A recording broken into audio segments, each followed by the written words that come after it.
Hello guys, welcome to GS world. मैं शंभू यादव। दोस्तों, आप सभी को मैं पढ़ा रहा हूँ इंडियन पॉलिटी। और इंडियन पॉलिटी का आज हम लोग का क्लास है संविधान सभा की प्रमुख समितियाँ। यानी कि हम लोग जो पिछले क्लास में संविधान सभा के बारे में पढ़े हुए थे और संविधान सभा का चुनाव भी पढ़े हुए थे, संविधान सभा में कितने मेंबर थे उसके बारे में हम लोगों ने पूरा डीपली अध्ययन किए थे इसी पिछले क्लास में। और संविधान सभा में जो विभाजन से पहले 389 मेंबर थे और विभाजन के बाद 299 मेंबर बच गए, उन लोगों का क्या काम था? तो वे लोगों को, सभी लोगों को अलग अलग काम बांट दिया गया, यानी कि समिति का निर्माण किया गया। और उस समिति में कई कई मेंबर हुआ करते थे। तो हमें पढ़ना है कौन कौन महत्वपूर्ण समिति जिसके बारे में एग्जाम में पूछा जाता है और उस समिति का अध्यक्ष कौन था, यही पढ़ना है। यानी कि वह समिति जो एग्जाम में सवाल पूछा जाता है और उनके अध्यक्ष कौन थे, इसके बारे में सिर्फ हमको अभी पढ़ना है। चलिए देखते हैं, शुरू करते हैं। क्या लिखा हुआ है? संविधान सभा की समितियां। संविधान सभा में दो प्रकार की समितियां हुआ करती थी, एक थी बड़ी समितियां, एक थी छोटी समितियां। तो मैंने उसी बात को लिखा, बड़ी समितियां और छोटी समितियां। बड़ी समितियां और छोटी समितियां। बड़ी समितियां कुल 8 थी, मात्र बड़ी समितियां कुल 8 थी और छोटी समितियां कई थी, इसके बारे में हम लोग पढ़ने वाले हैं। वरीय समितियां में 8 समितियां कौन कौन थी उसके बारे में और उसका अध्यक्ष कौन थे उसके बारे में हम लोग पढ़ते हैं। पहला क्या है सबसे महत्वपूर्ण समिति? तो संघ शक्ति समिति और संघीय संविधान समिति। जो संघ का था, संघ शक्ति समिति और संघीय संविधान समिति, इस दोनों समिति के अध्यक्ष पंडित जवाहरलाल नेहरू जी थे। तो मैंने उसी बात को लिखा, से संघ शक्ति समिति और संघीय संविधान समिति के अध्यक्ष कौन थे? जवाहरलाल नेहरू। पंडित जवाहरलाल नेहरू जी संघ शक्ति समिति और संघीय संविधान समिति के अध्यक्ष थे। उसके बाद क्या है? अगला है प्रांतीय समिति। जो प्रांत की समिति हुआ करती थी, प्रांतीय समिति, इस प्रांतीय समिति के अध्यक्ष, इस प्रांतीय संविधान समिति के अध्यक्ष सरदार वल्लभ भाई पटेल जी थे। ये ध्यान रखना है। क्या है? प्रांतीय संविधान समिति के अध्यक्ष सरदार वल्लभ भाई पटेल, यह ध्यान रखना है। इस सभी समितियों में जो सबसे मुख्य समिति थी जो संविधान के बनाने के काम की, उसका नाम था प्रारूप समिति, यानी उसे हम ड्राफ्टिंग कमेटी के नाम से जानते हैं। और इस ड्राफ्टिंग कमेटी के अध्यक्ष डॉक्टर वी.आर. अम्बेडकर थे। तो मैंने उसी बात को लिखा, प्रारूप समिति और अध्यक्ष डॉक्टर भीमराव अम्बेडकर। इस क्लास के बाद जो मेरा अगला क्लास आएगा उस क्लास में क्या पढ़ने वाले हैं, प्रारूप समिति के बारे में अलग से एक मेरा क्लास होगा। प्रारूप समिति में कौन कौन से लोग थे और प्रारूप समिति का गठन कब हुआ, इसका कैसे कैसे काम किया गया, पूरा हम लोग डीपली पढ़ने वाले हैं प्रारूप समिति के बारे में इसके बाद अगला क्लास में। क्योंकि यह बहुत ही महत्वपूर्ण समिति है और इस समिति से कई एग्जाम में सवाल बराबर पूछा जाता है। उसके बाद क्या है? मौलिक अधिकार। मौलिक अधिकार की समिति अल्पसंख्यकों संबंधी परामर्श समिति थी। इसका अध्यक्ष कौन थे? सरदार वल्लभ भाई पटेल। सरदार वल्लभ भाई पटेल। तो यहाँ पे हम ये कर सकते हैं, प्रांतीय संविधान समिति और मौलिक अधिकार एवं अल्पसंख्यकों संबंधी परामर्श समिति के अध्यक्ष कौन थे? सरदार वल्लभ भाई पटेल। इसे हमें याद करना होगा। उसके बाद क्या है? ये जो समिति है इसका उप समितियां भी हुआ करती थी। इसका मैंने 2 उप समितियां का नाम लिखा है।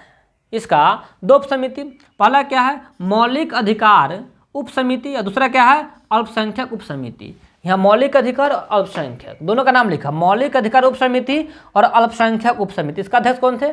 तो मौलिक अधिकार उप समिति के अध्यक्ष जी.बी. कृपलानी थे और अल्पसंख्यक उप समिति के अध्यक्ष एच.सी. मुखर्जी थे। एच.सी. मुखर्जी क्या थे? पिछले क्लास हम लोग पढ़े हुए थे, संविधान सभा के जो उपाध्यक्ष थे, इसके बारे में हम लोग पिछले क्लास में पढ़े हुए थे। फिर क्या है? प्रक्रिया समिति और संचालन। 2 बात ध्यान रखना है, दोनों एक साथ। प्रक्रिया समिति और संचालन समिति, इसका अध्यक्ष कौन थे? तो जो संविधान सभा के अस्थायी अध्यक्ष थे वही प्रक्रिया समिति और संचालन समिति के अध्यक्ष थे। उसके बाद राज्यों के लिए समिति है, उस राज्यों के लिए समिति में, राज्यों के लिए समिति का अध्यक्ष कौन थे? पंडित जवाहरलाल नेहरू जी। तो इस 8 समिति में 2-3 आदमी का नाम रिपीट कर गया है, 2 आदमी का नाम। पहला क्या है? जवाहरलाल नेहरू जी। उसके बाद क्या है? सरदार पटेल जी। सरदार पटेल जी। तो हमें क्या करना है? और सरदार पटेल जी का नाम नहीं, इनका, हाँ, सरदार पटेल जी और राजेंद्र प्रसाद, जवाहरलाल, इन तीनों आदमियों का नाम रिपीट कर गया है, हमें इससे भी ध्यान रखना है। तो पंडित जवाहरलाल नेहरू जी किसके समिति के अध्यक्ष थे? तो संघ शक्ति समिति और संघीय संविधान समिति और राज्यों के लिए समिति, पंडित जवाहरलाल नेहरू जी। उसके बाद सरदार वल्लभ भाई पटेल, प्रक्रिया संविधान समिति और मौलिक अधिकारों एवं अल्पसंख्यकों, प्रांतीय संविधान समिति और मौलिक अधिकार एवं अल्पसंख्यकों संबंधी परामर्श समिति के अध्यक्ष कौन थे? सरदार वल्लभ भाई पटेल। इस तरीके से हमको इसको ध्यान रखना है। उसके बाद क्या है? छोटी समितियां। मैंने 9 छोटी समितियों का नाम लिखा है, इसको ध्यान रखना है। और इसका अध्यक्ष कौन थे, इसे हमें ध्यान रखना है। तो क्या है? संविधान सभा के कार्यों से संबंधित समिति के अध्यक्ष कौन थे? जीवी मावलंकर। संविधान सभा के कार्यों से संबंधित समिति के अध्यक्ष कौन थे? जीवी मावलंकर। उसके बाद कार्य संचालन समिति के अध्यक्ष doctor KM. Munshi. Doctor KM. Munshi थे। यहाँ देखिए, कार्य संचालन समिति और एक है संचालन, इस दोनों को हमें ध्यान रखना, दोनों में क्या अंतर है? दोनों अलग अलग है। ये कार्य संचालन अलग है और संचालन समिति अलग है, और दोनों का अध्यक्ष अलग अलग है। उसके बाद सदन समिति। क्या है? सदन समिति। इसका अध्यक्ष कौन थे? पट्टाभी सीतारमैया। पट्टाभी सीतारमैया। सदन समिति के अध्यक्ष पट्टाभी सीतारमैया। उसके बाद है राष्ट्र ध्वज यानी कि झंडा, राष्ट्र ध्वज संबंधी तदर्थ समिति के अध्यक्ष डॉक्टर राजेंद्र प्रसाद जी थे, जो देश का प्रथम राष्ट्रपति थे और संविधान सभा के अस्थायी अध्यक्ष भी थे।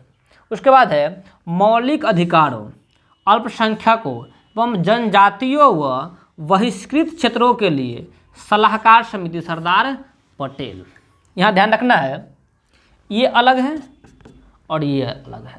यहाँ पे क्या है? सलाहकार समिति, सरदार पटेल, और दोनों का अध्यक्ष कौन है? सरदार पटेल ही। इस बात को भी ध्यान रखना है हमें। उसके बाद क्या है? क्रीडेंशियल समिति। इसका अध्यक्ष कौन थे? अल्लादी कृष्णस्वामी अय्यर। उसके बाद है वित्त यानी कि रुपया पैसा, वित्त और स्टाफ यानी कर्मचारी के समिति के अध्यक्ष कौन थे? डॉक्टर राजेंद्र प्रसाद, क्योंकि यही संविधान सभा के अस्थायी अध्यक्ष थे। यही बात, मुखिया जो है ना, मुखिया समिति इन्हीं के अंदर में था। उसके बाद है आयुक्तों के प्रांतों के लिए समिति का अध्यक्ष पट्टाभी सीतारमैया। इनका नाम 2 बार रिपीट किया, इस बात को ध्यान रखना है। फिर सर्वोच्च न्यायालय के लिए तदर्थ समितियां के अध्यक्ष कौन थे? एस वरदाचार्य। और हमें ये भी ध्यान रखना है, सब महत्वपूर्ण समिति 2-3 व्यक्ति के हाथ में ही थे, जैसे सरदार पटेल, राजेंद्र प्रसाद, जवाहरलाल नेहरू जी, और एक महत्वपूर्ण समिति अंबेडकर जी के हाथ में। इस बात को हमें ध्यान रखना है। धन्यवाद।